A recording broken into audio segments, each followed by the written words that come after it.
मंगलवार को जब अजित पवार ने महाराष्ट्र के उप मुख्यमंत्री के पद से इस्तीफा दे दिया तो लगा जैसे वहां पृथ्वीराज चौहान की सरकार की जान पर बनाई हो।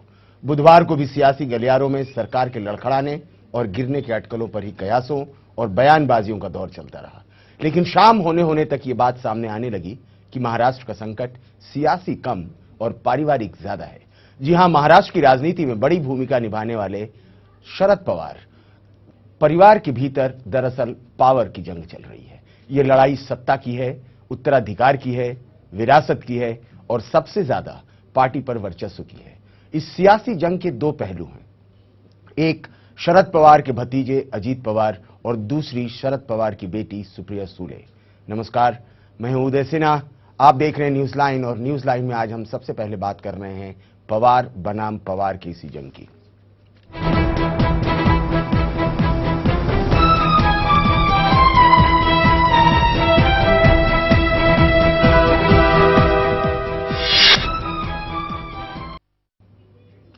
अजीत पवार का इस्तीफा मंजूर होगा, लेकिन महाराष्ट्र सरकार को एनसीपी अपना समर्थन जारी रखेगी। अध्यक्ष शरद पवार के इस ऐलान के बाद महाराष्ट्र सरकार का संकट भी खत्म हो गया, लेकिन इसी घोषणा में पवार परिवार के अंतर्कलह के बीज भी छिपे हुए हैं। आइए सबसे पहले देखते हैं कि इस मसले पर पूरे दिन क्या सियासी गर्माहट रही।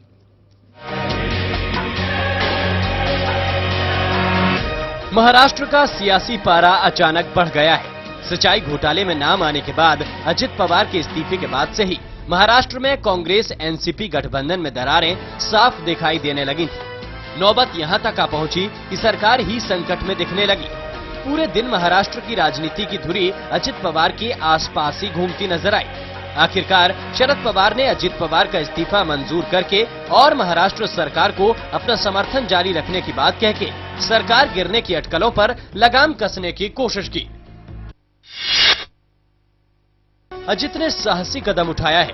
मंत्रियों ने भी भावना में आकर उनका साथ दिया है। उन्होंने कुछ मुद्दे उठाए हैं। उन्होंने कहा कि जब तक उन पर लगे आरोपों की पूरी तरह से जांच नहीं हो जाती, वो अपने पद पर नहीं रहना चाहते। वो श्वेत पत्र लाने के हक में है। मैं उनसे बहुत खुश हूं, उनका इस्तीफा मंजूर होगा, जबकि बाकी मंत्री सरकार में बने रहेंगे। अजित पवार के इस्तीफे के बाद एनसीपी के सभी मंत्री महाराष्ट्र एनसीपी अध्यक्ष को अपना इस्तीफा पहले सौंप चुके हैं। इसके बाद 12 निर्दलीय विधायक भी खुलकर अजित पवार के समर्थन में आ गए। इन नेताओं ने शर्त रखी कि अजित पवार के सरकार में रहने के बाद ही वो सरकार को अपना समर्थन जारी रखेंगे। महाराष्ट्र सरकार को 23 निर्दलीय विधायकों का समर्थन हासिल है।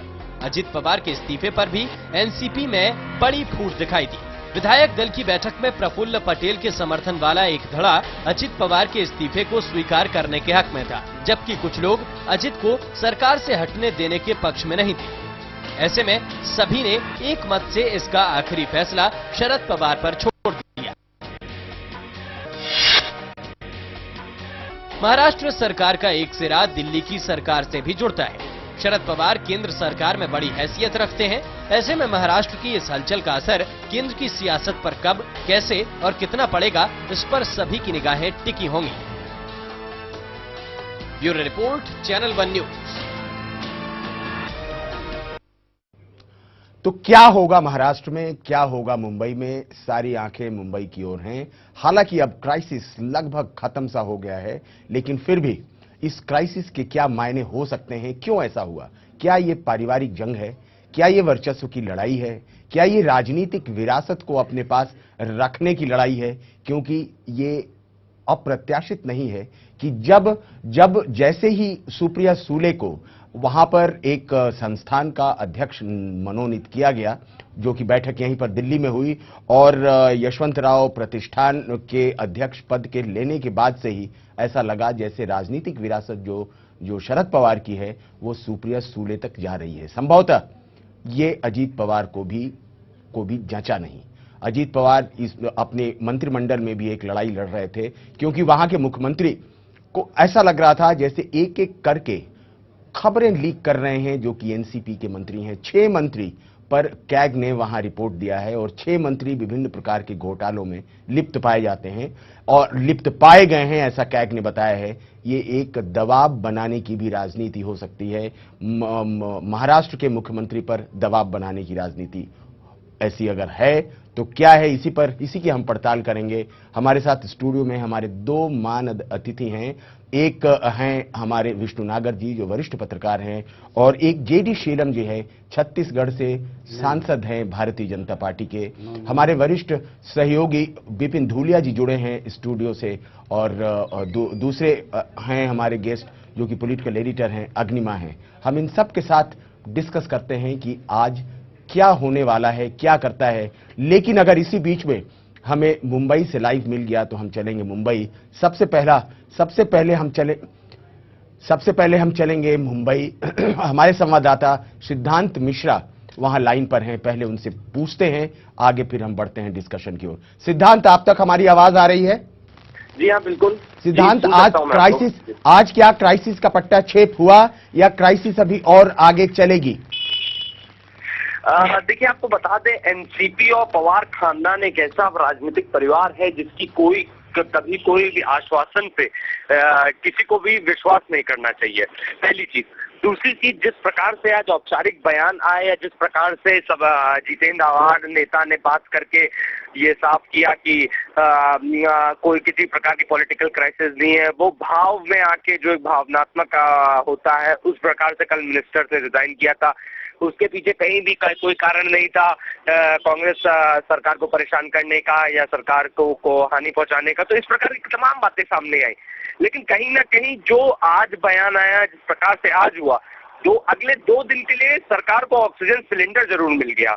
क्योंकि जिस प्रकार आज एनसीपी के एक बड़े नेता का निधन हो गया, उसके बाद जो विधायक दल की बैठक हुई उसमें निकल के सबने यही कहा कि उनका निधन हो गया, इस कारण हम शोक में थे और हमने किसी भी प्रकार की ज्यादा बात नहीं की। लेकिन इस पूरी विधायक दल की बैठक में एक चीज जो साफ निकल के सामने है कि उसमें विधायकों द्वारा एक जिसे कहते हैं एक रेजोल्यूशन पास किया जिसमें इस्तीफा वापस लेने की बात कही गई थी। तो कहीं ना कहीं देखें तो सरकार को अगले 2 दिन के लिए ऑक्सीजन सिलेंडर जरूर मिल गया, क्योंकि अब इसका अगला निर्णय तभी होगा जब शरद पवार स्वयं मुंबई लौटेंगे और इन तमाम जो अटकलें हैं, इन तमाम अटकलों पे आके किसी प्रकार की सफाई देंगे, जो भी इस्तीफे की बात है उसको कहीं भी आगे बढ़ाया जा सकेगा। जी सिद्धांत, आप बने रहिएगा हमारे साथ, आपके पास हम फिर लौट करके आएंगे। हम चलेंगे विपिन धूलिया के पास पहले, लेकिन विपिन धूलिया के पास जाने से पहले क्षमा याचना है। हमने अपने अतिथि को भारतीय जनता पार्टी का सांसद यहां पर बता दिया, वो कांग्रेस पार्टी के सांसद हैं छत्तीसगढ़ से। और शीलम जी, इसके लिए मुझे खेद है। आगे चलते हैं विपिन धूलिया के पास। विपिन धूलिया साहब, आप इस क्राइसिस को कैसे देखते हैं? विपिन धूलिया के साथ हमारा संपर्क नहीं है अभी। हम चलते हैं विष्णु नागर जी के पास। विष्णु नागर वरिष्ठ पत्रकार हैं, तमाम चीजों पर उनकी बड़ी पैनी नजर है। विष्णु नागर साहब, कैसे देखते हैं इसको? एक पत्रिका के संपादक हैं, उनके संपादकीय टिप्पणी जानने की हम कोशिश करेंगे। विष्णु नागर साहब, आप इस मध्य प्रदेश महाराष्ट्र के क्राइसिस को कैसे देखते हैं? क्या ये पारिवारिक कलह है, क्या ये वर्चस्व की लड़ाई है, या ये कांग्रेस पार्टी पर दबाव बनाने की रणनीति है? विष्णु नागर साहब। दोनों ही है जी। देखिए, पिछले कई महीनों से स्पष्ट हो गया है कि पृथ्वीराज चौहान जो है एनसीपी को मंजूर नहीं है, क्योंकि वो खुद एक ईमानदार मुख्यमंत्री हैं, शायद कांग्रेस के अकेले मुख्यमंत्री हैं जिनकी की ईमानदारी की इमेज है। तो जाहिर है कि ये इमेज जो है सूट नहीं करती है एनसीपी को जी। और तो एक ये कारण है कि वो चाहते हैं कि इनकी पृथ्वीराज चौहान अपनी जगह पर न रहें जी। दूसरा दूसरा इसका पहलू ये है कि एनसीपी के अंदर भी संकट है। जाहिर है कि ये उप मुख्यमंत्री जी जो है अजीत पवार, वो अपनी एक खास जगह बनाने की कोशिश कर रहे हैं और वो इसमें पूरी कोशिश में लगे हुए हैं कि सुप्रिया सुले जो है वो अपने एनसीपी में पेट न बना पाए। और जिस तरह से पिछले 10-15 सालों से अजीत पवार राजनीति में, महाराष्ट्र की राजनीति में उनकी जगह है, तो उसके बाद सुप्रिया सुले के लिए वहां अपने पिता के कारण ही वो जगह बना सकती है, अन्यथा जगह नहीं बना सकती। तो ये अंदरूनी लड़ाई भी है, सुप्रिया सुले के खिलाफ भी लड़ाई है, एक तरह से शरद पवार के खिलाफ भी लड़ाई है। और अजीत पवार अपनी ताकत जो है न केवल पृथ्वीराज चौहान को दिखा रहे हैं बल्कि शरद पवार को भी दिखाने की कोशिश कर रहे हैं। तो इसके दोनों पहलू हैं और दोनों पहलुओं से इनकार नहीं किया जा सकता। जी, इसी लगे हाथ हम जेडी शीलम से जो कांग्रेस पार्टी के सांसद हैं, हम ये उनकी प्रतिक्रिया जानते हैं कि वो कैसे देखते हैं इसको, महाराष्ट्र के इस क्राइसिस को। क्या वो देखते हैं कि कांग्रेस पार्टी पर एनसीपी जबरदस्त दबाव बना रही है? हम नहीं मानते हैं, क्योंकि माननीय शरद पवार जी ने कहा हमारा सरकार का समर्थन जारी रहेगा। जी, मैं सोचता हूं ये एनसीपी का अंतर्गत मामला है और एनसीपी और कांग्रेस का जो रिश्ता में कोई असर पड़ने वाला नहीं है। और मैं एक बार बोलना चाहता हूं, थोड़ा माफी चाहता हूं, मैं छत्तीसगढ़ के नहीं हूं, मैं आंध्र प्रदेश से सांसद हूं राज्यसभा का। जी, ये थोड़ा करेक्शन कर लीजिए। जी जी, बहुत बहुत धन्यवाद कि आपने करेक्ट कर दिया हमें कि छत्तीसगढ़ से नहीं, आंध्र प्रदेश से हैं। हम चलते हैं विपिन धूलिया के पास। विपिन धूलिया साहब, क्या आप हमारे साथ हैं? मैं आपके पूरी तरह साथ हूं सर। विपिन धूलिया साहब, क्या आप हमारे साथ हैं? आ रही है आपकी आवाज मुझे? अच्छा, आ रही है। विपिन धूलिया साहब, शीलम जी कहते हैं कि कांग्रेस और एनसीपी में कोई कहीं से कोई खटास नहीं है और ये अंदरूनी लड़ाई है, एनसीपी की अंदरूनी लड़ाई हो सकती है। और विष्णु नागर जी कहते हैं कि ये दोनों हो सकता है, ये पारिवारिक वर्चस्व की लड़ाई भी हो सकती है। उन्होंने समझाया कि कैसे सुप्रिया सुले के महाराष्ट्र की राजनीति में बढ़ते कदम पर अजीत पवार को थोड़ी चिंता है और थोड़ा गुरेज भी है कि वो क्यों ऐसे बढ़ाई जा रही हैं। क्या मानते हैं आप, क्या ये अंदरूनी कलह है या ये कांग्रेस पार्टी पर इस बात का दबाव है कि वो वहां के मुख्यमंत्री को हटाएं, या क्या व्हाइट पेपर जो आना था, भ्रष्टाचार पर जो व्हाइट पेपर आना है, जो सफेद पत्र आना है और उस सफेद पत्र को वहां के सदन में रखा जाना है, उसके पहले इस्तीफा देकर उससे किनारा कशी करने के लिए ये रणनीति भी हो सकती है? क्या मानते हैं विपिन धूलिया साहब? ये दोनों बातें इसमें। शुरुआत में जो है शरद पवार ने जब अजीत पवार को इस्तीफा देने के लिए कहा तो उनको ये लगता था कि वो अजीत पवार को बाहर करेंगे और एक प्रेशर जो है वो बनाना चाहते थे पृथ्वीराज चौहान मुख्यमंत्री पर। लेकिन यहाँ थोड़ा सा उनका ये संकट उल्टा पड़ गया, क्योंकि पार्टी के अंदर एक बगावत के सुर देखने को मिल गए। अजीत पवार बखूबी जानते थे कि अगर वो पद से नहीं रहेंगे तो उसके बाद जो है उनके खिलाफ अगर कोई एक्शन हुआ, उनके खिलाफ कोई जांच हुई या वो किसी जांच में वो दोषी पाए गए तो उनका राजनीतिक कैरियर जो है चौपट हो सकता है। तो अजीत पवार ने इस ऐसे मौके पर जो है उसने आर पार की लड़ाई लड़ने की ठान ली है अब शरद पवार से कि अगर मैं मंत्री नहीं हूं, अगर मैं उप मुख्यमंत्री नहीं हूं, कैबिनेट में नहीं हूं, तो फिर जो है एनसीपी बाहर से समर्थन करे। ये अजीत पवार की शर्त है कि पूरी पार्टी फिर बाहर हो, बाहर से हम कांग्रेस को समर्थन करें। जबकि पवार चाहते हैं कि अजीत पवार तो बाहर हो जाएं लेकिन बाकी लोग कैबिनेट में बने रहें और एक मिलीजुली सरकार चलती रहे। ये गतिरोध उदय जी अभी बरकरार है और इस पर जो है अब ये लड़ाई इस वक्त ज्यादा जो है एनसीपी के भीतर की लड़ाई हो गई है कि शरद पवार जो है एक तीर से दो निशाने मारना चाहते थे और वो जो है थोड़ा सा उनको उल्टा मुझे लग रहा है कि पड़ रहा है, क्योंकि उनकी बेटी इस वक्त मुझे नहीं लगता कि वो उन्होंने जिसको उत्तराधिकारी के तौर पर वहां पनपाया है, जिस अजीत पवार को, उसकी जगह लेने की स्थिति में हो सकती है इस वक्त।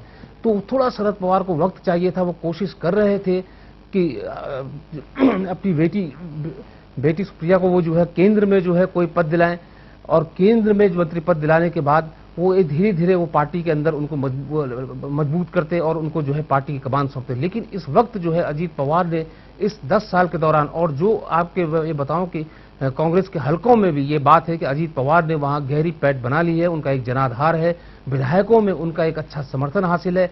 और अब ये जो शरद पवार को डर है कि उनके पास सदस्य संख्या इतनी है कि वो विभाजन कर सकते हैं पार्टी का, एक संकट पैदा कर सकते हैं पृथ्वीराज चौहान की सरकार के लिए।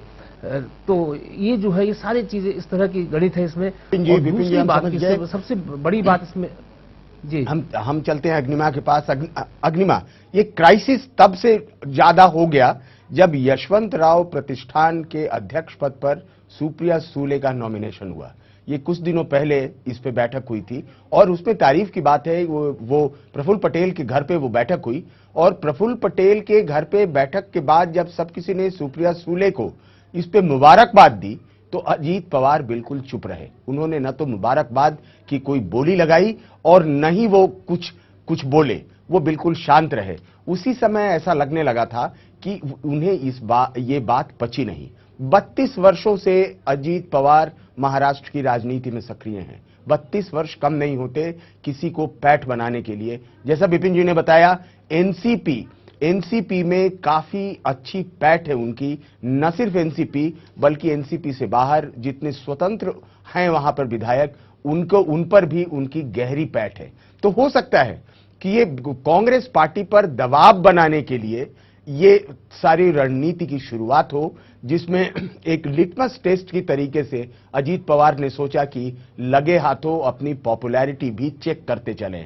आप क्या मानती हैं अग्निमा? उदय जी, ये जो महाराष्ट्र की क्राइसिस है उसको मैं 3 तरीके से उसमें देखती हूँ मुद्दा। एक तो यह है कि कांग्रेस चाहती थी कि शरद पवार की पार्टी एनसीपी कमजोर हो, तो इसीलिए वो इस तरह के जो मामले थे, सिंचाई वाला जो 3 साल की बात कर रही थी एनसीपी, आप 3 साल के मामले की जांच कर ले, लेकिन कांग्रेस ने 10 साल की बात करी। यहाँ से झगड़े की शुरुआत हुई। और जो एनसीपी है, खासकर कहें कि शरद पवार, वो खुद परेशान थे अजीत पवार की बढ़ती ताकत से, तो वो भी कहीं ना कहीं उनको कमजोर करना चाहते थे। और ऐसे में जब अजीत पवार जो हैं, उन्होंने देखा कि ये सारा उनके खिलाफ चीजें जा रही हैं, जैसा आपने कहा कि उनको एक यशवंतराव चौहान की उसका संस्थान का वो बना दिया गया, और शरद पवार का जिस तरीके से उनको ऐसा लग रहा था कि कहीं ना कहीं शरद पवार कांग्रेस के साथ मिलकर उनको कमजोर करने की कोशिश कर रहे हैं, क्योंकि कांग्रेस को अपना अलग फायदा हो रहा था, शरद पवार को अलग फायदा होता अगर अजीत पवार कमजोर होते। ऐसे में अजीत पवार ने अपनी जो ताकत दिखा दी कल, जिस तरीके से सारे एमएलए जो कहना चाहिए मंत्रियों ने इस्तीफा दिया, एमएलए ने दिया, निर्दलीय साथ में आ गए, तो ये पूरा घालमेल हो गया। कहना चाहिए कि 3 फोर्सेस जिस तरीके से आपस में अपनी राजनीति चल रही थी, वो सब घालमेल हो गया और ये महाराष्ट्र का एक कहना चाहिए एक संकट इस तरह से खड़ा हो गया। फिलहाल ये आप जैसा कह रहे हैं कि फिलहाल ये समाप्त होता दिख रहा है, लेकिन अंदर खाने जब अगले साल विधानसभा के चुनाव है महाराष्ट्र में, तो कहीं ना कहीं एनसीपी के भीतर ये मसला ऐसा नहीं है कि सुलझ गया है। शरद पवार को काफी खुद जूझना पड़ेगा कि किस तरीके से इस पूरे मामले को निपटाया जाए। अजीत पवार जो है, उन्होंने वेस्टर्न महाराष्ट्र में अपनी पूरी ताकत अपने उसमें कर ली, एनसीपी में अपना वो कर रखा है। कोंकण वाला एरिया जो है उसमें भी अपना दबदबा कायम कर लिया।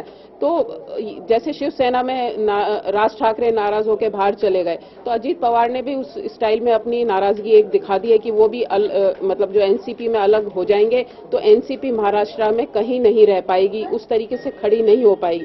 तो पूरा मेरे को लगता है कि ये कई चीजों का घालमेल हो गया इस संकट में। जी विष्णु नागर जी, दरअसल जैसा अग्निमा ने जिस ओर इशारा किया कि ये 2014 के लोकसभा चुनाव और उसके बाद के विधानसभा चुनाव में नेतृत्व पद को लेकर के भी ये संकट है। अजीत पवार निश्चित तौर से ये चाहते हैं कि चुनाव उनकी अगुवाई में, उनके नेतृत्व में लड़ा जाए। इसी बीच में यशवंतराव जो प्रतिष्ठान की वो बन गई ये निदेशक, तो ऐसा लगा जैसे शरद पवार ने अपनी राजनीतिक विरासत अपनी बेटी को दे दी। अगर राजनीतिक विरासत वहां आ गई उनकी बेटी के पास, तो ये संकट लगने लगा कि 2014 और उसके बाद के विधानसभा के चुनाव में नेतृत्व भी कहीं सुप्रिया सूले के पास नहीं चला जाए, और इसी वजह से ये क्राइसिस हो सकता है। सहमत है आप इससे? हाँ, देखिए, न केवल इस संकट का संबंध जो है कम से कम एनसीपी के स्तर पर न केवल यशवंतराव प्रतिष्ठान की अध्यक्षता सुप्रिया सूले को सौंपने से है, बल्कि इस बीच अगर आपको याद हो पिछले करीब 6 महीने से सुप्रिया सूले एनसीपी के महिला मोर्चे को लेकर काफी सक्रिय हैं और काफी उन्हें दौरे किए हैं जी। तो जाहिर है कि वो अजीत पवार को काटने के लिए, जाहिर है कि शरद पवार चाहते हैं कि भाई उनका एक अपना जनाधार भी बने पार्टी के भीतर जी। तो ये भी अजीत पवार के लिए एक बड़ी चुनौती है और एक बड़ा भावी संकट है। हालांकि मुझे आज की तारीख में ऐसा लगता है कि सुप्रिया सुले की जो स्टाइल है, जो उनका जिस तरह का नर्म रुख है अभी तक जो दिखाई देता है, उसमें मुझे नहीं लगता है कि अजीत पवार जैसे एक राजनीति में पगे हुए एक घाघ आदमी से, जिसने कि तमाम तरह के मैनेजमेंट जो है पार्टी के अंदर कर रखे हैं, तो उनके लिए निपटना आसान होगा। दूसरा ये है कि शरद पवार अपनी उम्र के एक ऐसे कगार पर पहुंच गए हैं कि अब उनके लिए भी पार्टी में बहुत काम करना, बहुत तेजी से काम करना और अपने जनाधार को और मजबूत करने की संभावनाएं पहले जितनी नहीं रही।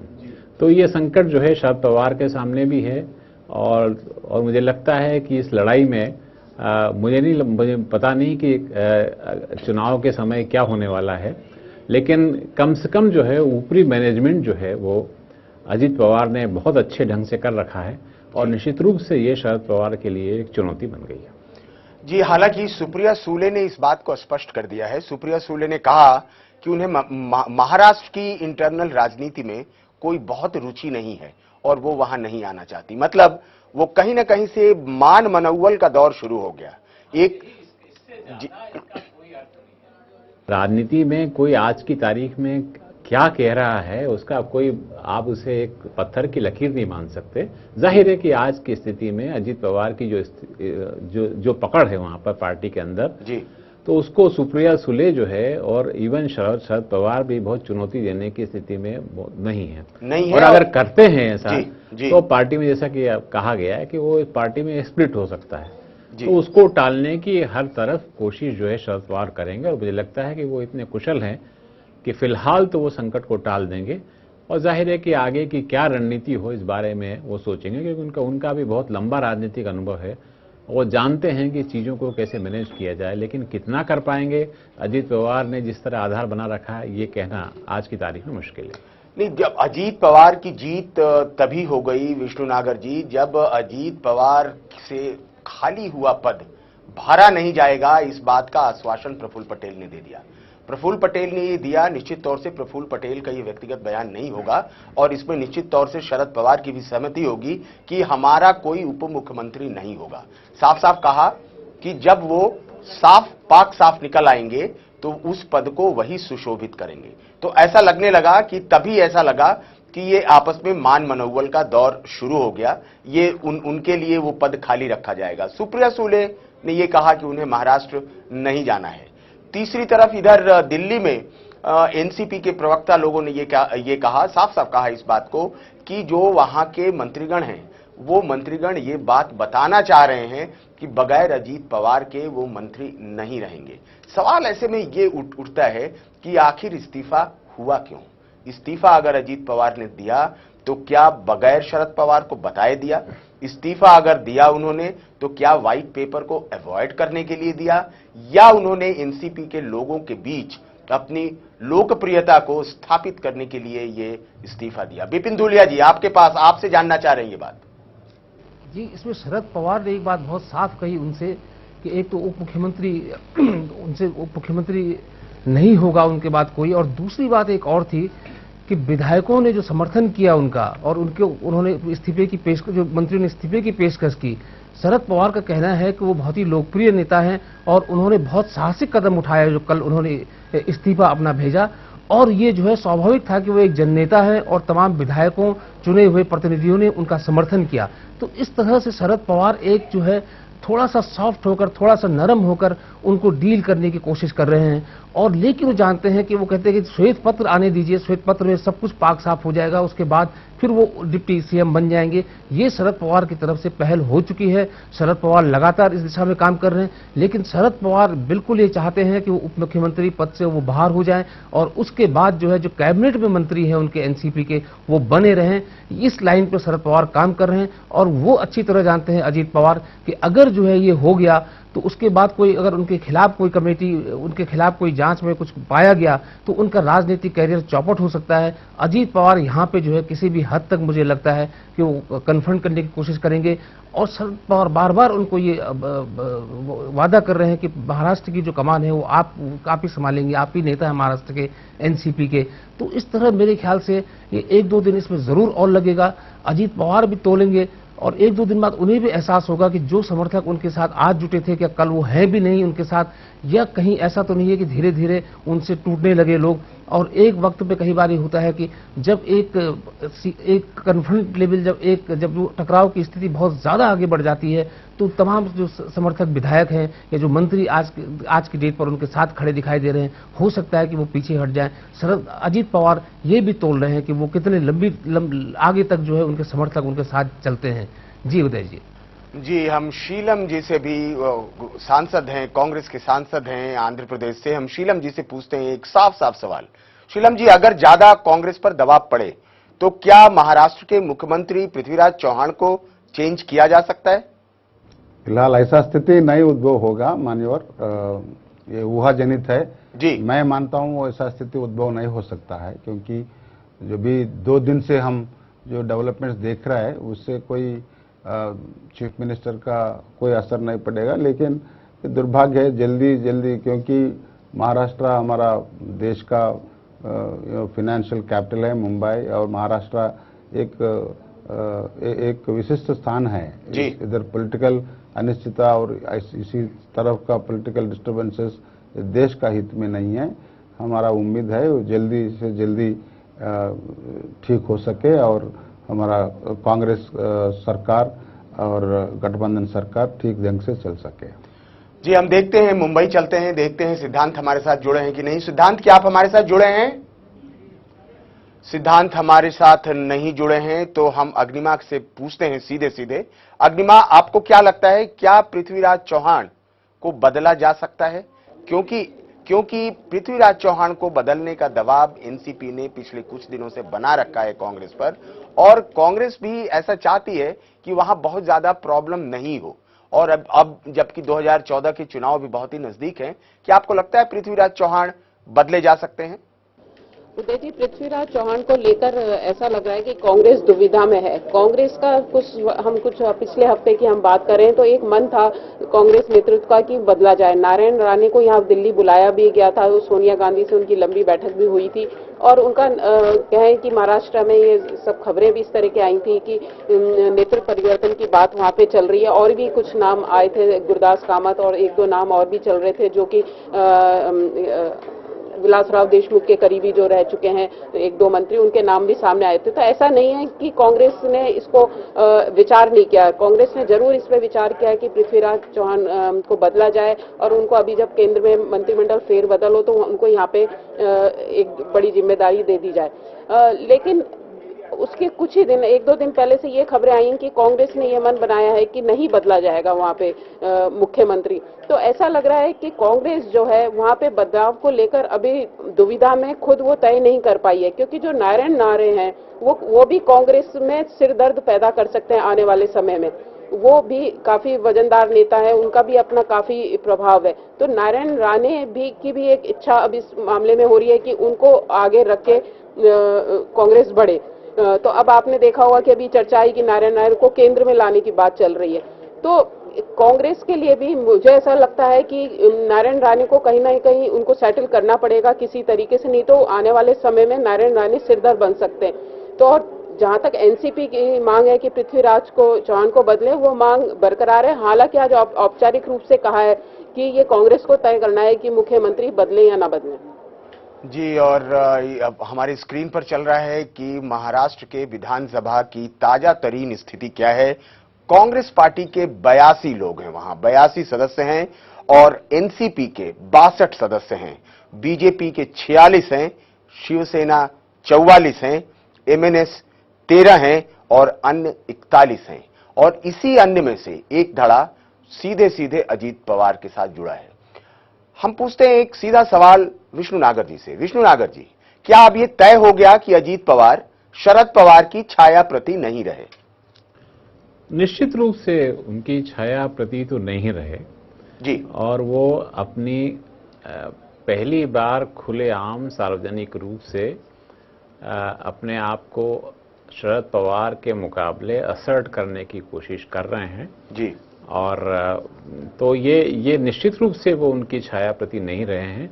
वो अपनी इंडिपेंडेंट लीडरशिप बनाने की उसमें हैं और इसमें उनको काफी हद तक सफलता मिल भी सकती है जी। हालांकि जैसा कि मैंने कहा कि शरद पवार जो है वो इतने अनुभवी नेता हैं कि वो इस तरह के संकट को टालना जानते हैं, लेकिन वो संकट को शायद फिलहाल ही टाल सकते हैं और ये किसी न किसी तरह उन्हें भरोसे में लेकर अजीत पवार को चलना पड़ेगा, तभी एनसीपी जो है बची रह सकती है। और निश्चित रूप से उन्हें अपनी बेटी को फिलहाल राष्ट्रीय स्तर पर ही रखना होगा ताकि वो किसी भी तरह अजीत पवार के लिए समस्या पैदा न करे। लेकिन अजीत पवार जो है एनसीपी के लिए और शरद पवार के लिए एक स्थायी समस्या है और इसके बारे में शरद पवार किस तरह आगे सोच पाते हैं नहीं सोच पाते हैं, पर फिलहाल मुझे लगता है कि फिलहाल शरद पवार जो है उस संकट को मैनेज कर ले जाएंगे। जी, और शरद पवार को संकट को मैनेज करना ही पड़ेगा क्योंकि ये उनके वर्चस्व की लड़ाई भी है, केंद्र में उनके वर्चस्व की लड़ाई है। क्योंकि एनसीपी अगर महाराष्ट्र में कमजोर होती है तो शरद पवार दिल्ली में कमजोर होते हैं, जो कि वो कतई नहीं चाहेंगे। दूसरी तरफ उनकी जो उम्र है अब उन्हें दगा दे रही है। उस दगा देने की स्थिति में जिसको उन्होंने पाला पोसा सींचा, जिस पौधे को, जिस एनसीपी को, वो उस एनसीपी को खड़े होते हुए और चलते हुए देखना चाहेंगे। इसके लिए बहुत ही जरूरी है कि वो अपनी राजनीतिक विरासत किसी ना किसी को दें।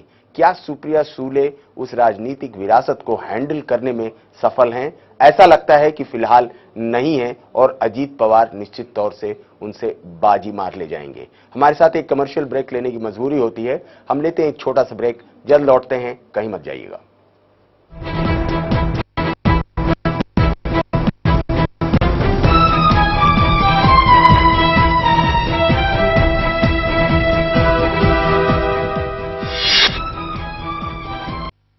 इंडिया लिमिटेड पेश करते हैं Pearls residency Mohali, Pearls city Mohali, Pearls royal garden Sehore, Pearls gateway Madurai, Pearls township Bathinda, Pearls Riviera Cochin, Pearls gateway tower Noida और Pearls corporate and W mall New Delhi. Projects of PACL India limited. PACL में ग्राहकों का हित सुरक्षित, कंपनी अपने दायित्वों का निर्वाह करने में पूर्णतः सक्षम, आधिकारिक तौर पर पुष्टि।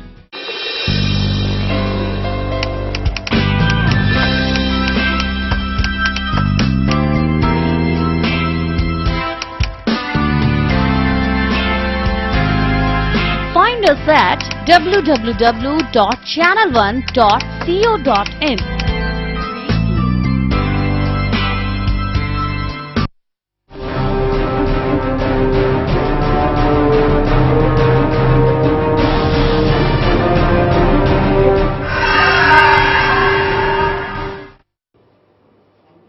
ब्रेक के बाद आप सबका एक बार फिर से स्वागत है हमारे खास कार्यक्रम न्यूज लाइन में।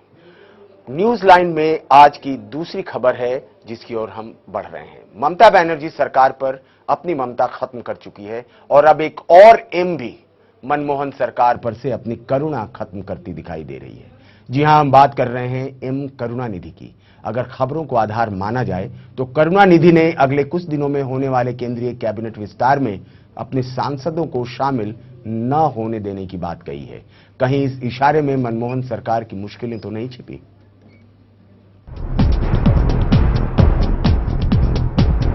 एफडीआई और महंगाई पर ममता के मिसाइल से तो केंद्र सरकार किसी तरह बच गई।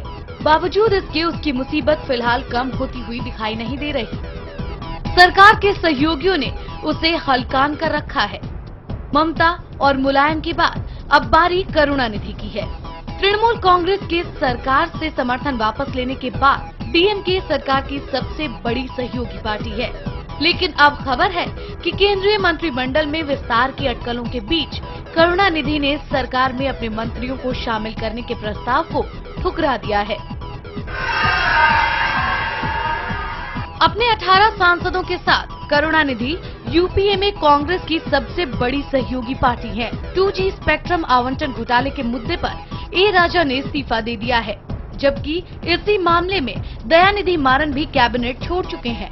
ऐसे में केंद्रीय मंत्रिमंडल में डीएमके के कोटे की 2 सीट अभी भी खाली है। इन दिनों केंद्रीय मंत्रिमंडल के विस्तार की अटकलें लगाई जा रही हैं।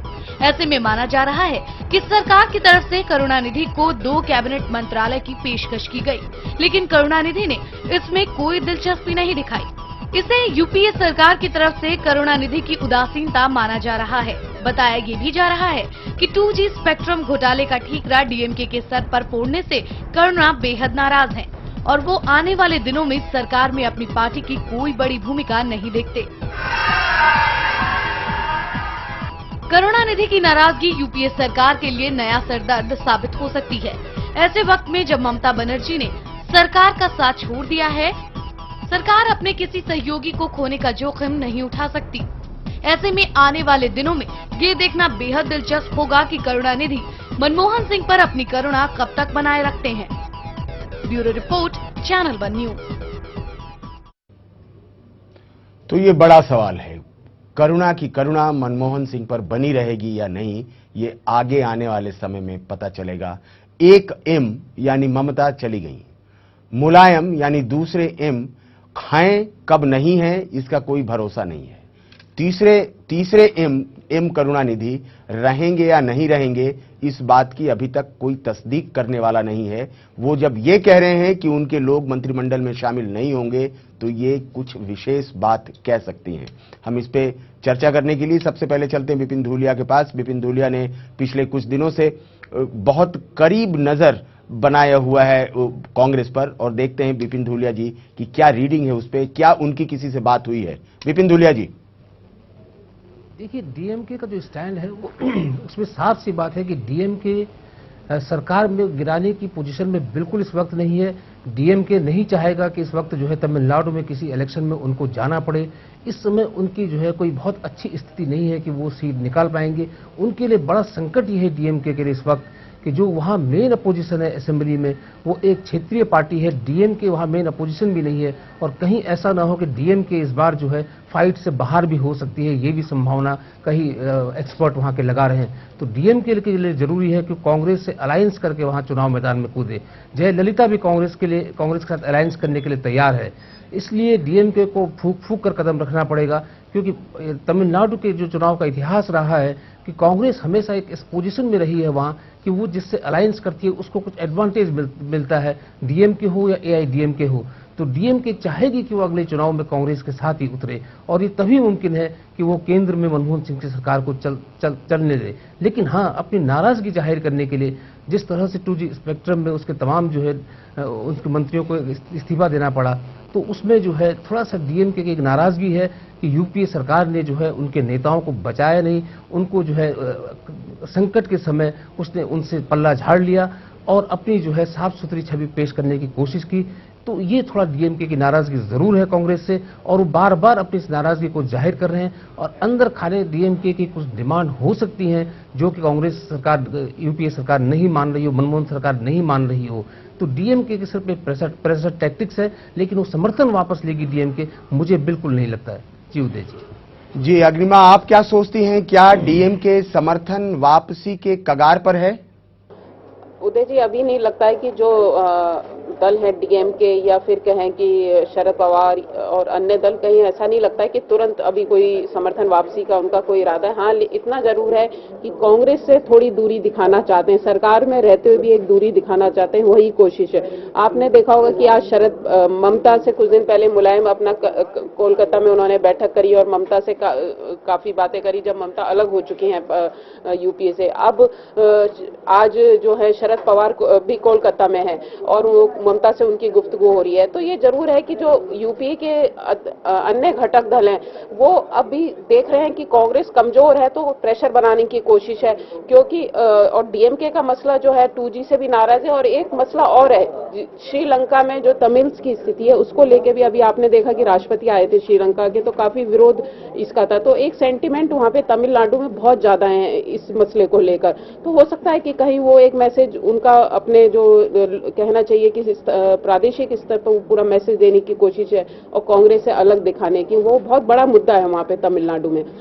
यहाँ तक कि खुद जो अभी मुख्यमंत्री हैं AIADMK के, उन्होंने भी इस चीज का ये चाहते हैं कि सरकार में रहना एक बात है और सरकार को बाहर से समर्थन देना दूसरी बात। DMK क्या सरकार में रहना चाहती है? अगर रहना चाहती है तो उसने अपने मंत्रियों को, अपने सांसदों को मंत्री बनाने से मना क्यों किया?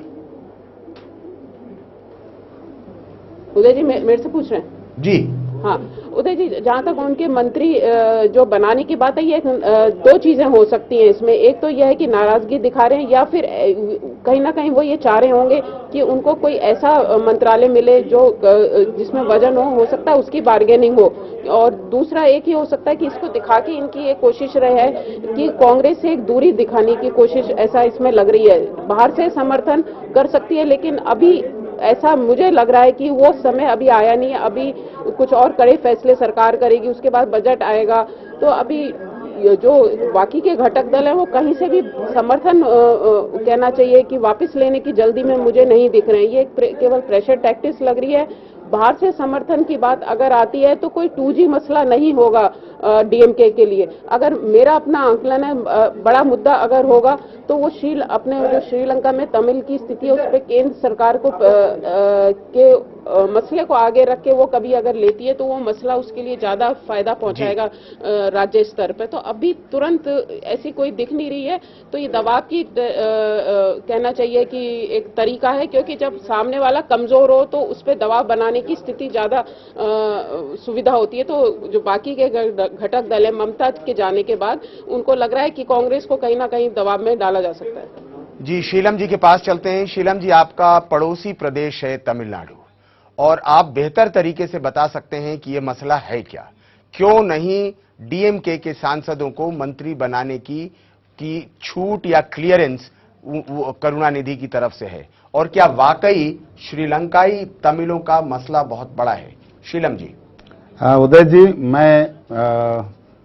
मेरा जानकारी है अभी चर्चा चल रही थी, क्योंकि किसको वो सरकार में शामिल है ही, वो दे आर पार्ट ऑफ, वो सरकार में है अभी। जी बिल्कुल है। बाहर जाने का कोई प्रश्न नहीं, वो नहीं होता है। दो जो बर्थ खाली है, जो राजा जी का और दयानिधि मारन जी का जो भी वैकेंसीज है उसमें रिप्लेस करने के लिए बातचीत हो रहा है। मेरा ख्याल में अभी तक ये इनिशियल रिपोर्ट्स है जो प्रेस में रिपोर्ट आया है, लेकिन मेरा जानकारी है वो सेटल हो चुका है जी। दूसरा जो एक बात उठाया गया, जो कांग्रेस का कमजोरी देख के कुछ दूर रहने के लिए कोशिश हो रहा है, वो मैं आपसे विनम्रता से बोलना चाहता हूँ। कांग्रेस का कोई कमजोरी नहीं है, लेकिन जो पत्रकार मीडिया में ऐसा प्रोजेक्ट किया गया बीजेपी वालों की तरफ से, लेकिन हमारा जो भी सहयोगी दल है, हमारा सरकार के सहयोग, उनसे बात करके ये जो भ्रम है, कुछ अप्रहेंशंस है, वो दूर करने के लिए प्रयास हो रहा है।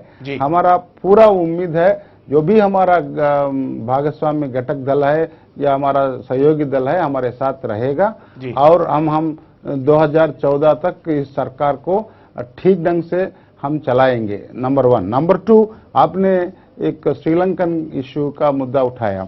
हम भी एक माननीय leader of opposition Sushma Swaraj ji का नेतृत्व में हम एक टीम गए थे श्रीलंका, जाके एक हफ्ता हमने पूरा दौरा किया, और 4 Tamil members of parliament Tamil Nadu से भी टीम में आए हैं। वो नजदीक से देखा है पूरा, जो भी कर सकते हैं केंद्र सरकार श्रीलंका इश्यू में तमिल को जो लेजिटिमेट उनका जो राइट्स है, उनका जो इश्यूज है, पूरी ताकत से हम केंद्र सरकार मदद दे रहा है। आपको मालूम है यूनाइटेड नेशंस में भी एक रेजोल्यूशन पास किया गया। ये सब चल रहा है, एक प्रोसेस है, एक इवेंट नहीं है, लेकिन हमारा उम्मीद है ये DMK सरकार से हमारा जो तालमेल जो है वो जारी रहेगा। वो उनका मर्जी है, जो किसको रखना वो चल रहा है। मंत्रालय क्या देना वो प्राइम मिनिस्टर का प्रेरोगेटिव है। I think things would be sorted out smoothly. I hope so things would be sorted out. लेकिन शीलम जी, एक सवाल और है कि जयललिता जी भी अगर आपके साथ आना चाहें तो करुणानिधि और जयललिता में किसी एक को चुनेंगे या दोनों रखेंगे? अभी बहुत दूर है, वो ऊहाजनित है। अभी आने दीजिए, जो वक्त आएगा सभी वक्त बताएगा। अभी तक हमारा गठबंधन डीएम के साथ है, हम साथ चलेंगे डीएम के साथ, ये हमारा कहना है। चलिए, बहुत बहुत बहुत बढ़िया। और हम विष्णु नागर जी से पूछते हैं एक इससे जुड़ा लेकिन ज्यादा बड़ा सवाल है। विष्णु नागर जी, क्या आपको लगता है एक नॉन कांग्रेस नॉन बीजेपी गठबंधन की तैयारी हो रही है या उसकी आधारशिला रखी जा रही है?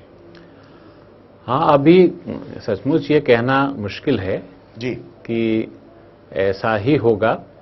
लेकिन हाँ, ये बात सही है कि तमाम भ्रष्टाचार के जो आरोप कांग्रेस पे लगे हैं जी, और जिस तरह से कांग्रेस से लोगों का विश्वास खत्म हो रहा है जी, और भारतीय जनता पार्टी भी पिछले 3.5 साल में, मतलब पिछले चुनाव में तो हारी गई थी जी, उसके बाद उसकी स्थिति लगातार खराब हो रही है जी बिल्कुल। उसके सहयोगी उसके साथ नहीं हैं, उसके पास कोई नया मुद्दा नहीं आ पा रहा है। तो उसकी स्थिति मुझे लगता है कि भारतीय जनता पार्टी कांग्रेस से भी ज्यादा खराब है जी। तो मुझे लगता है दोनों राष्ट्रीय पार्टियां इस समय संकट में हैं। लेकिन चूंकि कांग्रेस के पास सत्ता है, इसलिए वह अपनी इमेज ठीक करने की कोशिश कर सकती है। जैसे कि पिछली बार आपको चुनाव के समय रोजगार गारंटी योजना का इतना असर होगा, इसका लोगों को अनुमान नहीं था जी। सब लोग कह रहे थे कि कांग्रेस की सरकार दोबारा नहीं आने वाली, बल्कि कांग्रेस खुद भी यह मान रही थी कि हमारी सरकार नहीं आ पाएगी जी। तो इसी तरह जो है कुछ इस तरह के जनता को के करीब जाने के कुछ कार्यक्रम सरकार ला सकती है और लाने की कोशिश में है। और जैसे कि पीडीएस को जो है लोगों के पास ज़्यादा से ज़्यादा लोगों को अनाज की सुविधा मिले जी, तो ये सारे कार्यक्रम की सुविधा कांग्रेस को केंद्र की सरकार के पास है। तो वो जनता के हित में जो है कुछ करने की स्थिति में है, जबकि भाजपा के पास ये स्थिति नहीं है जी। तो वो हो सकता है कि ये जो सारा आक्रोश है जी, ये मध्यवर्ग तक सीमित रह जाए जी, और आम जनता तक जो है अगर ये एक छवि जाती है कि कांग्रेस उनके हित के लिए कुछ कर रही है, तो हो सकता है कांग्रेस की स्थिति उतनी बुरी नहीं है जितनी दिखाई दे रही है। लेकिन हाँ, ये इस ताज़ा स्थिति जो लग रही है उसमें ये जरूर प्रयास हो रहे हैं कि एक थर्ड फ्रंट जिसमें कि कांग्रेस भी ना हो और भाजपा भी ना हो, और इसकी संभावना से पूरी तरह इनकार भी नहीं किया जा सकता जी। खास करके तब जब मुलायम सिंह सक्रिय हों और मुलायम सिंह इस बात का लगातार अंदेशा भी जता रहे हों और इशारे भी कर रहे हों कि कोई ऐसी बात हो सकती है। विपिन जी, आप क्या मानते हैं, क्या कोई गैर कांग्रेसी गैर भाजपाई गठबंधन की तैयारी हो रही है? शरद पवार कलकत्ते में हैं, ममता बनर्जी कलकत्ते में हैं, लगातार टच में हैं दूसरी पार्टियों के, क्या ये महज इत्तेफाक है? उदय जी, देखिए, तीसरे मोर्चे की जब भी सरकार बनी है तो उसको एक पार्टी का, ये तो भारतीय जनता पार्टी हो या कांग्रेस हो, एक के समर्थन की जरूरत पड़ेगी। और अब तक हमने देखा है कि तीसरे मोर्चे की सरकार कभी टर्म पूरा नहीं कर पाई। आप अगर ये देखिए कि हम विश्वनाथ प्रताप सिंह की सरकार रही हो, उसके बाद जो है देवेगौड़ा की सरकार हो, इंद्र कुमार गुजराल की सरकार हो, तो टर्म पूरा नहीं कर पाई क्योंकि जो बड़ी पार्टी थी वो उसको बाहर से समर्थन दे रही थी। तो अगर सरकार 5 साल पूरी करनी 5 साल पूरा करना है सरकार को, तो उसके जो केंद्र में हो, जो उसके न्यूक्लियस हो, वो एक बड़ी पार्टी का होना मुझे लगता है जरूरी है। और अगर जो है इस तरह आउटसाइड सपोर्ट या जिस तरह कांग्रेस और भारतीय जनता पार्टी के समर्थन से अगर बनती है कोई सरकार, तो उसकी थोड़ा टिकाऊ होने की चांसेस कम है। लेकिन अब ये अगला चुनाव जो है किस तरह का मैंडेट जनता देती है, हो सकता है कि मैंडेट इतना बड़ा हो कि जो बड़ी नेशनल पार्टीज हैं वो जो है बहुत छोटी हो जाएं और तीसरा मोर्चा जो है अपने बूते सरकार बनाने की स्थिति में आ जाए। क्योंकि जो इधर सर्वे जितने हुए हैं उसमें भारतीय जनता पार्टी की लोकप्रियता भी कम हुई है और कांग्रेस की लोकप्रियता भी कम हुई है। लेकिन पिछले चुनाव में अगर हम देखें तो जहां जहां कांग्रेस के जो चुनाव हुए और जो मेन अपोजिशन रहा उसको लोगों ने मैंडेट दे दिया। मसलन पंजाब में लोगों ने अकाली दल बीजेपी को मैंडेट दिया। यही आप आंध्र प्रदेश के जो बाई इलेक्शंस हैं वहां जगन रेड्डी एक ताकत के तौर पर इमर्ज कर गए। उत्तर प्रदेश में जो असेंबली इलेक्शंस हुए उसमें कांग्रेस को बुरी तरह से हार का मुंह देखना पड़ा। तो कांग्रेस कुल मिला के हर राज्य में जो है बहुत अच्छा नहीं कर पा रही है। लेकिन जैसा कि नागर जी ने ये कहा कि कुछ अगर ऐसी योजनाएं वो शुरू कर दे जो सीधे आम आदमी तक जुड़ी हो, तो हो सकता है कि वो लोग जो हम कहते हैं कि डीजल में बढ़ोतरी हो गई या एलपीजी का जो विपिन जी, फूड सिक्योरिटी बिल अभी बाकी है आना, और ये ऐसा बिल होगा जो कि सीधे सीधे आम आदमी को इफेक्ट करेगा। जी, ये बिल बड़ा महत्वपूर्ण है, लेकिन वही संसद चल नहीं पा रही है। लेकिन अब ये 1.5 साल में मुझे लगता है कि बिल पास होगा, वो इम्प्लीमेंट होगा और लोगों को राहत मिल पाएगी इतने इस मूवमेंट में। तो वो थोड़ा सा जरूर है कि ये वक्त अब बहुत कम रह गया है कि कोई चमत्कार ही होगा कि कांग्रेस की वापसी हो जाए। और इस समय की जो स्थिति है उसमें कांग्रेस बहुत अच्छी हालत में नहीं है। मुझे नहीं लगता कि 100-150 से ज्यादा सीटें इस वक्त के, अगर सर्वे आप जितने भी आए हैं वो देखें तो इससे ज्यादा कोई दे नहीं रहा है कांग्रेस को। और कोई चमत्कार हो जाए वो अलग बात है। और जहां तक तमिलनाडु की, मैं भी फिर एक बात करूं क्योंकि तमिलनाडु से हमने शुरू किया था कि तमिलनाडु में जो है, जैसे तमिल इश्यूज की जो बात की थी अभी हमारे जो कांग्रेस के लीडर हैं, तो तमिल जिस डेलीगेशन में ये खुद गए थे राजपक्षे से मिलने के लिए, उस डेलीगेशन में उनकी बेटी कोजिमुनी भी साथ थी। तो एक तरफ आप जो है श्रीलंका जो है यात्रा पर जाती है कोजिमुनी, और दूसरी तरफ जो है राजपक्षे की यात्रा का करुणानिधि विरोध करते हैं इस देश में। तो ये भी एक विडंबना है। तो अब मैं जहां तक तीसरे मोर्चे में संकट ये है कि तीसरे मोर्चे में अगर लेफ्ट पार्टीज होंगी तो तृणमूल कांग्रेस नहीं होगी, डीएमके होगी तो एआईडीएमके नहीं होगी। तो तीसरे मोर्चे में भी ऐसा नहीं है कि जितनी रीजनल पार्टी बने वो आपस में गठबंधन उनका हो ही जाए। कहीं बीएसपी होगी तो मुलायम सिंह यादव नहीं होंगे। तो ये थोड़ा सा वहां भी, अगर तीसरे मोर्चे को कुल मिला के हम सारी रीजनल पार्टीज को अगर बहुमत देते भी हैं तो उसमें 2 रीजनल पार्टियां साथ साथ आएंगी। इसकी संभावना काफी कई जगहों पर बहुत कम है। जी उदय जी, क्लैश होगा और ये हम समझते हैं कि बिल्कुल इसकी संभावनाएं बहुत कम हैं। लेकिन मुलायम सिंह यादव सांप्रदायिक शक्तियों को दूर रखने के नाम पर कोई भी डिसीजन लेते हैं। मुलायम सिंह यादव एक तरफ डिसीजन लेते हैं, ममता बनर्जी दूसरी तरफ डिसीजन लेती हैं, और बीजू जनता दल के मुख्यमंत्री नवीन पटनायक साहब कुछ और कहते हैं। महाराष्ट्र में कोई बहुत अच्छे संबंध नहीं है एनसीपी और कांग्रेस के बीच में। अब ये कुल मिलाकर ऐसा लग रहा है कि अगर सारे क्षेत्रीय दल एक साथ हो जाएं, सारे मतलब एक प्रदेश से एक ही, तो सांप्रदायिक शक्तियों को दूर रखने के नाम पर मुलायम सिंह, लेफ्ट और बाकी कुछ अगर क्षेत्रीय पार्टी आ जाएं, तो क्या आपको संभावना लगती है तीसरे मोर्चे की या कुछ ऐसे गठबंधन की? विपिन जी, आपसे पूछ रहा हूं। बिल्कुल, मुलायम सिंह यादव की जहां तक बात करूं तो मुलायम सिंह यादव को सबसे ज्यादा सूट करता है कि जल्दी वहां इलेक्शंस हो जाएं, क्योंकि इसके बाद उनकी जो राज्य सरकार है उसके खिलाफ एक एंटी इनकम्बेंसी डेवलप हो सकती है।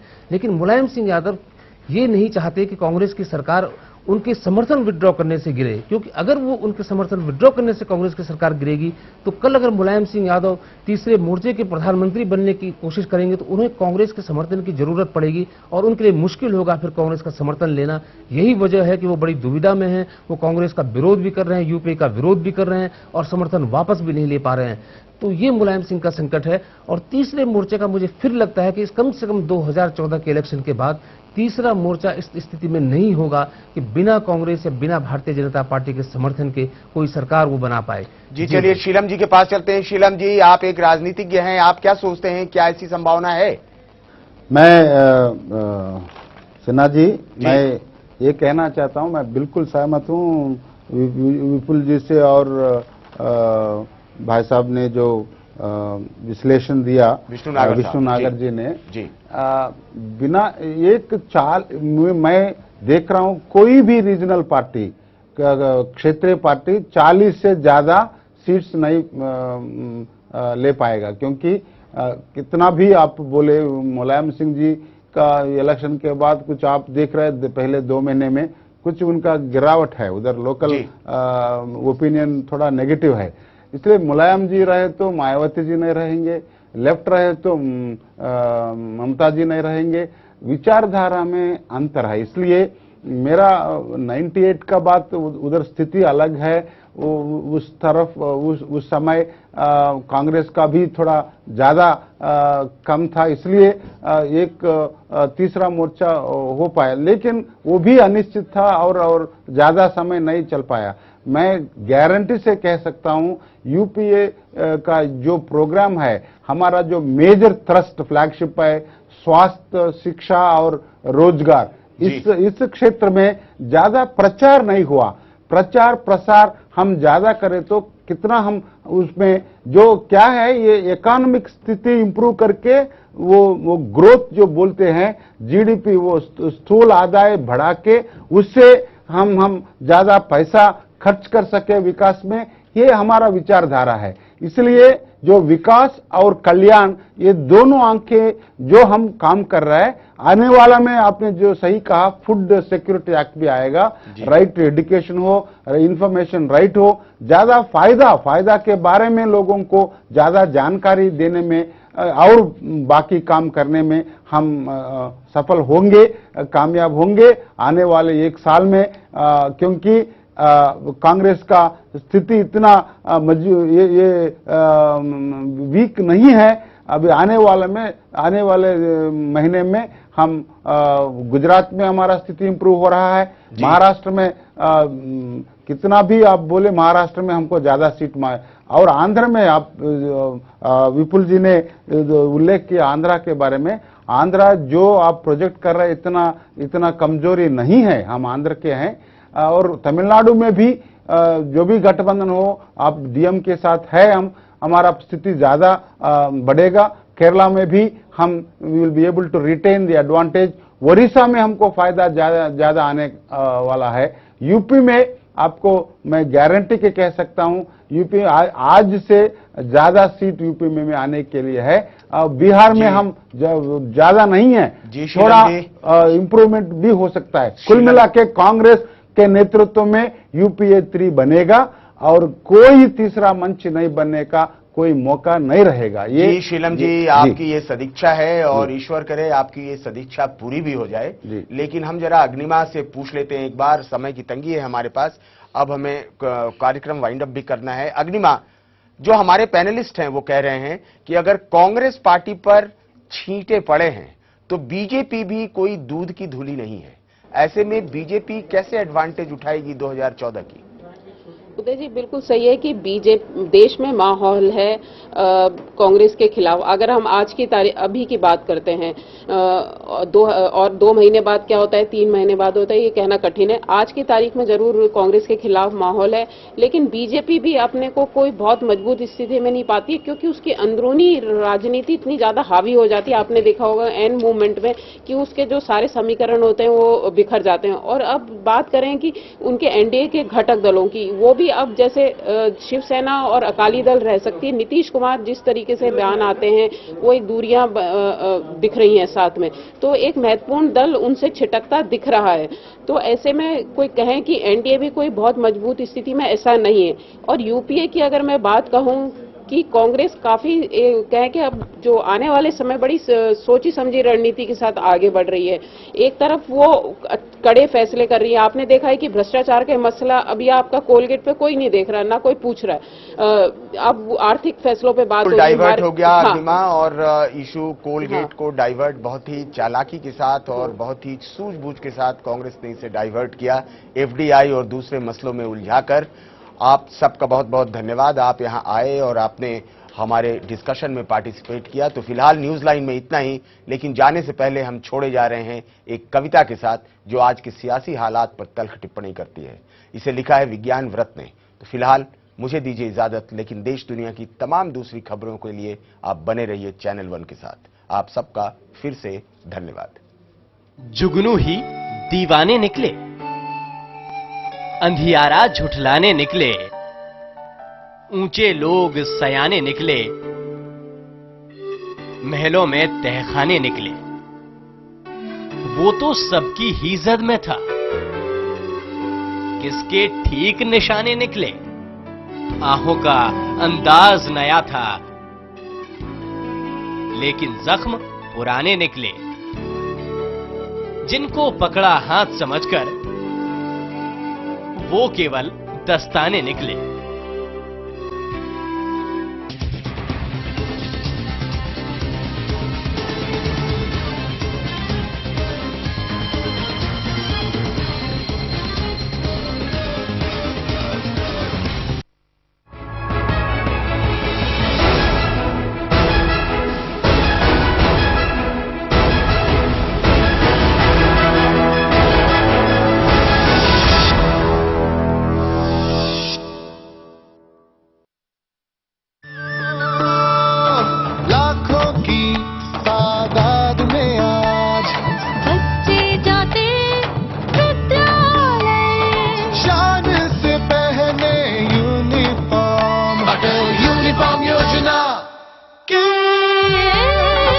डिजिटल स्कूल यूनिफॉर्म योजना के तहत हिमाचल प्रदेश सरकार वर्ष में 2 बार दे रही पहली से 10वीं तक के विद्यार्थियों को मुफ्त स्कूल यूनिफॉर्म। सरकार की रहनुमाई में हुआ सबका हित, सबका कल्याण, सबका हित, सबका कल्याण। सूचना एवं जनसंपर्क विभाग हिमाचल प्रदेश द्वारा जनहित में जारी। PACL